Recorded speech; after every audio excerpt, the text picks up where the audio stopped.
Welcome to Ask Gwen, everyone. Today I have a very special guest, and as I'm introducing Sarah, I'm actually going to pull up an email that she sent to me, and I didn't realize that she did this, and so here's her email to me, and I'm only going to read half of it. I would be honored to be on your podcast. I remembered Wynn's book back in 2012 or 2013 when I was in a car accident, and of course she didn't have anything to do because that car accident left her in a coma, and Sarah is trying to be a writer and trying to make her living as a writer. For a little while, she was a book reviewer, and so she knows I, Win, which is my book. And so I'm going to let Miss Sarah take it away.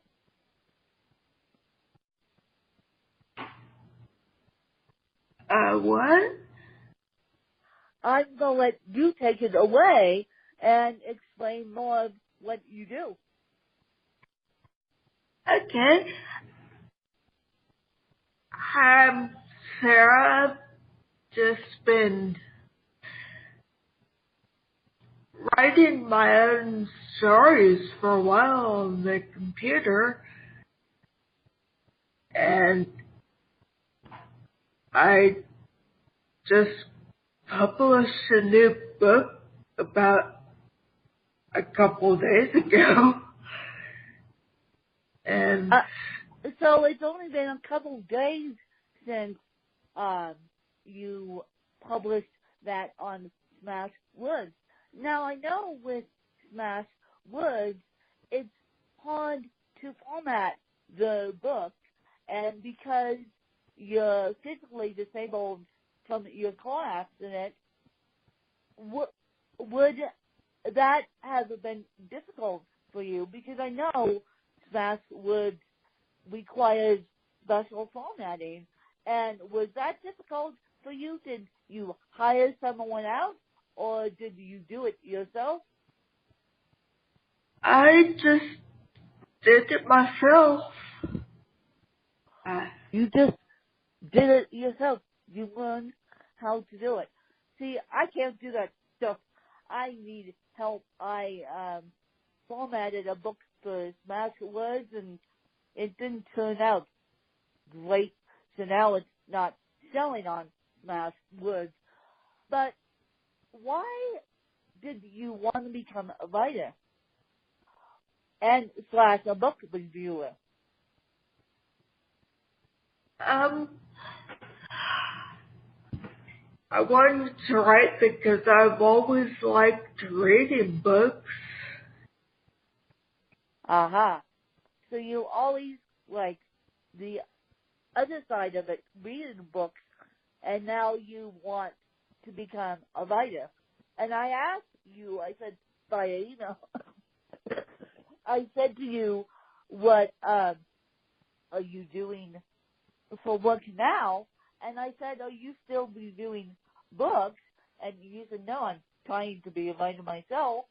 And I thought, okay, well, why did you give up reviewing books?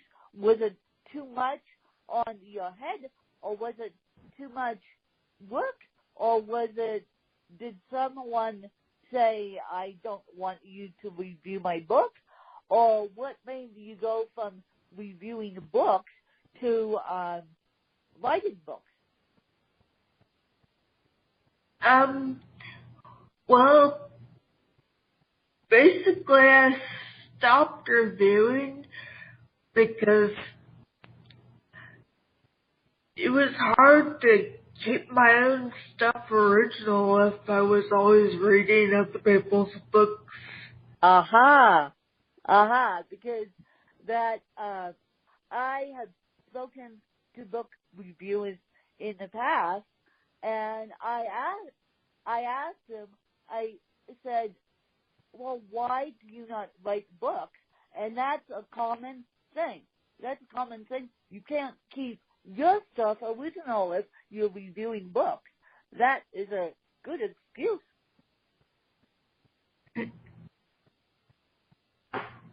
Oh.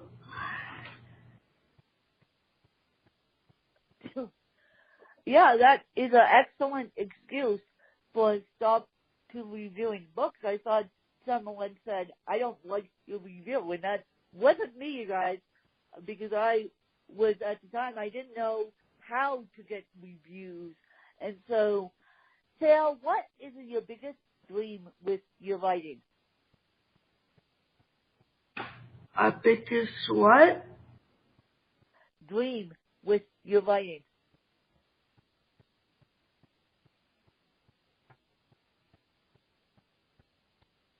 I'm sorry. What word? Dream with your writing.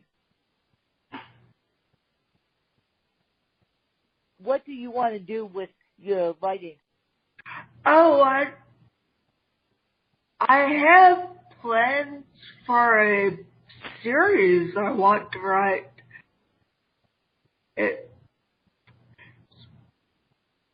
And how's that coming along? I mean, are you doing the series, or are you stuck doing your own promotional work, or are you actually doing the series? How's that coming along? I think it's coming along good.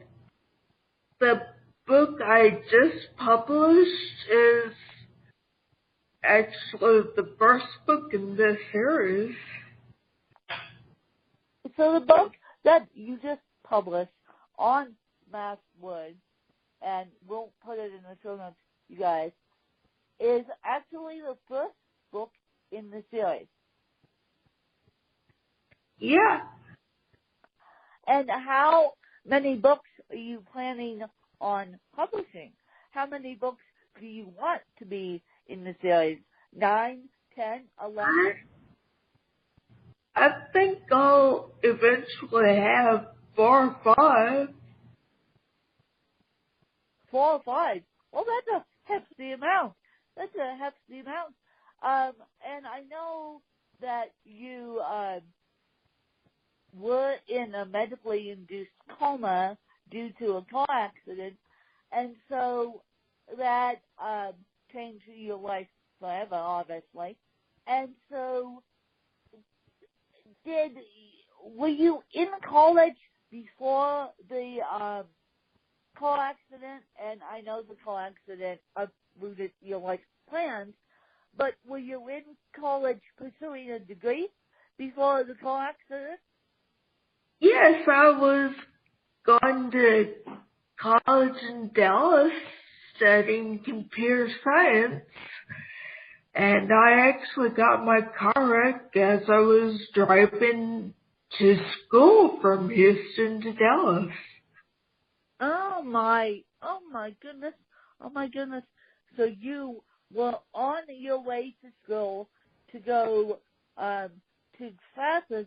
I didn't realize this. I knew that the car accident was public knowledge.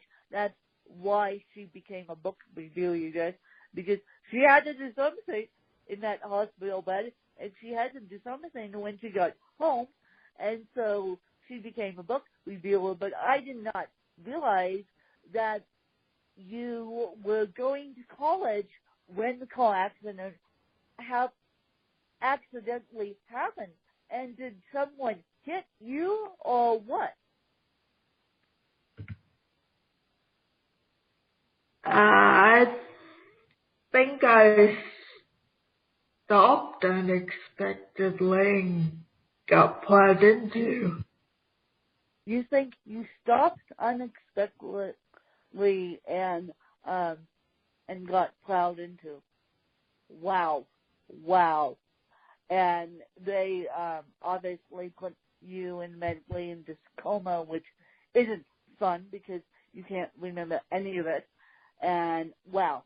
So you think, and do you have a spinal cord injury? If you don't mind me asking, do you I know you have repetitive injuries from the car accident, but do you have a spinal cord injury, or did they say nothing to you about a spinal cord injury?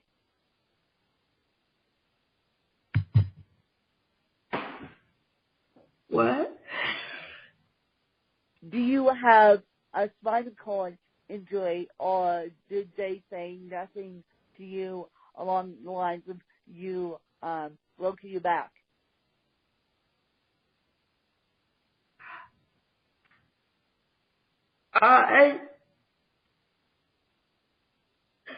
It's not a spinal cord injury. It did hurt something in my brain where the right side of my body is a lot weaker than the left. Okay. So you did get paralyzed, but nothing as far as breaking your back and getting a spinal cord injury, because I was just curious because you were the reviewer. So did someone suggest to you that this would be a good career move since you can get your college degree anymore, or did you come up with book reviewing on your own? I came up with it on my own, basically, because I figured that. Go ahead. But I came up with on my own because I figured I could definitely do other stuff. You came up with it on your own, and then you switched to writing, and then quit book reviewing because you wanted to keep your stuff original. And now, what's the biggest challenge for you as a disabled writer? I mean, let's face it, you have a physical disability now.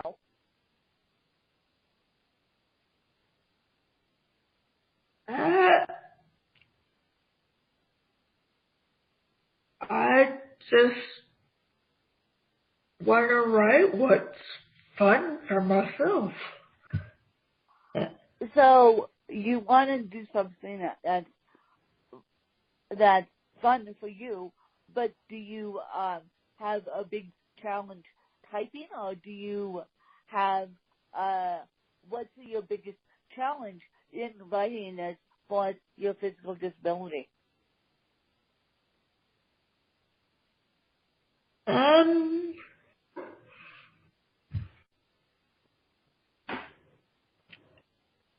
I guess the biggest challenge is what software I can get, because I mostly use a Chromebook and it won't take normal computer software. It will not. Most Chromebooks I know will not take normal computer software, so that would cause a big challenge to anyone. Geez, I was on a PC for a month and a half, and longer than that, and I hated it. I didn't like my PC. I was hoping to get my Mac back ASAP because I didn't like it. So that must be a frustrating challenge, having a Chromebook, trying to be author, because for those of you guys that don't know, Chromebooks are primarily used in schools, so they have a little bit of the Microsoft Word to them, but not very much, not what Sarah and I want to use.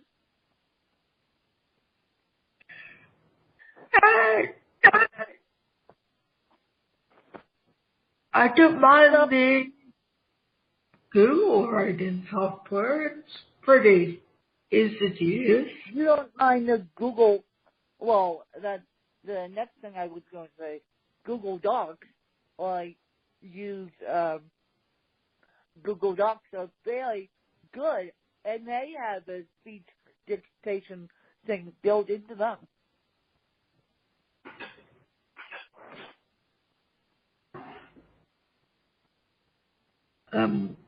So I'm curious about how did you find my book way back when? Did I give you a copy, because at the time I was giving copies out, or did you just find it and nicely review it? I'm pretty sure I was looking for people who were looking for reviews. So, yeah, you were looking for people that were looking for reviews. And Sarah, I know you have a couple questions for me, and she, of course, emailed those to my assistant, and my assistant forwarded them on to me. So why don't you ask me those questions, and then we'll wrap up with any final parting thoughts and where people can find you. Okay. So you want to hear my questions for you? Yes, I do.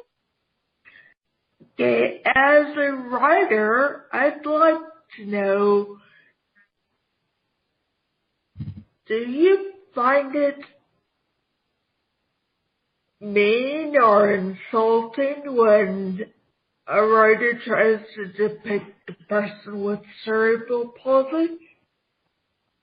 Well, you're the third person that's asked me this week, and I said to two other people, they don't depict people with disabilities well in books. Let's just put it that way. So I try and make all my books have a disabled emphasis. I try my hardest. And so I find it interesting how other people see their, and I apologize for the coughing attack, you guys, but I find it interesting how other people, quote, see cerebral palsy, because I don't read that many books on disabilities, and the original book that Sarah reviewed was on disabilities, but it wasn't my fiction work that I'm doing now.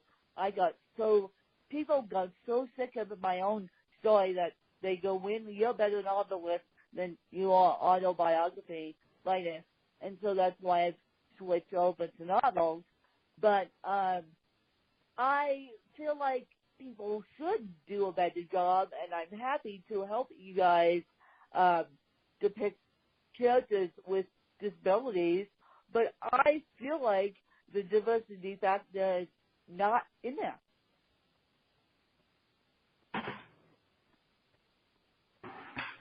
Okay.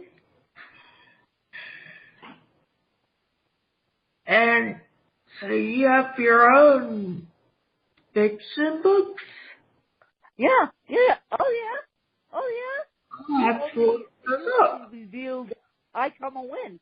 You only revealed I Come a Win. Since then, I have written several books. I have my own fiction books. So I'm trying to develop a series as well, and I'm slowly working on that. And I have my own fiction books. It's called The View From series, and the first one is The View From My Hills. And oh yeah, I have my own fiction books. And the last book I published is The View From My Fabulous Teaching Desk, and that talks about my my journey in education, teaching preschool. And so I have my own fiction novel series going. I'll have to look that up. Yeah. Oh, yeah. It's under my name. It's under my name, honey, on Amazon. So the next question you asked me was, and this was a tricky question, Sarah. Geez, you threw me a curveball. Was there any books with disabilities that I would recommend you read? And I thought about this long and hard, and I know there is Wonder. I know there's my books, of course, but I don't want to do my own plugging there. But there's really not disability books out there. I mean, there's a couple, but I can't think of any off the top of my head that I recommend that you read. Now, granted, I'm trying to think, but I can't think of any because people forget about disabilities. Well, then, perhaps I'll try to make one.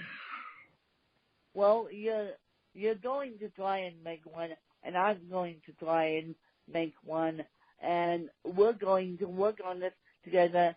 And you guys all have Sarah's information in the show notes. And where can they find your book? On Smashwords. You gave it to me as Smashwords, didn't you? Yeah. You can find my book. I've got them on Amazon and on a site called Smashwords. Yes, you gave it to me as Smashwords. And so Amazon, Smashwords, and we'll make sure you have that information in the show notes.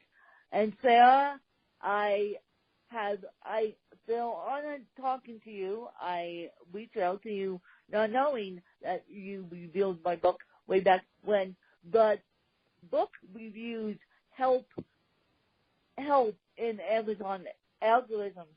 So you guys, please return the favor to Sarah, because even though she's not an official reviewer anymore, any review helps, from the unofficial reviewer to a common person. So please return the favor to Sarah, and please look up my books. Please look up Sarah's books on Amazon, and then that will make us very happy. The books we get reviewed and the books we sell, because this is Sarah's paycheck, and it's about to be my paycheck too. I'll give you guys that hint. You'll find out more tomorrow, but tomorrow as I bring a very special person on, and to explain why I just gave you that hint. And so I am going to sign off and let Sarah go, but I appreciate Sarah's time, and I definitely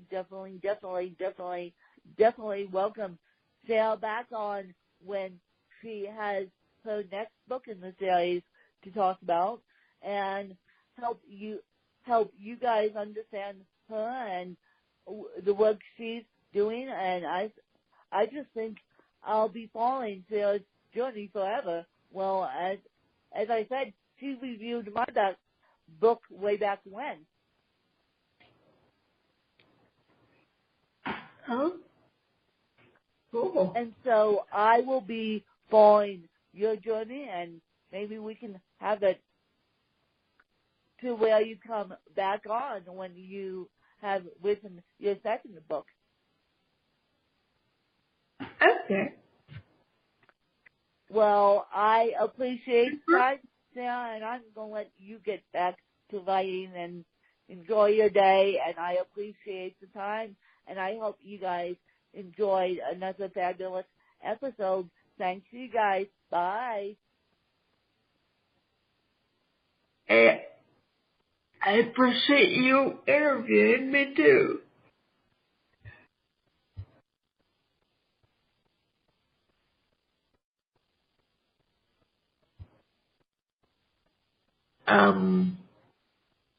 May I hang up now?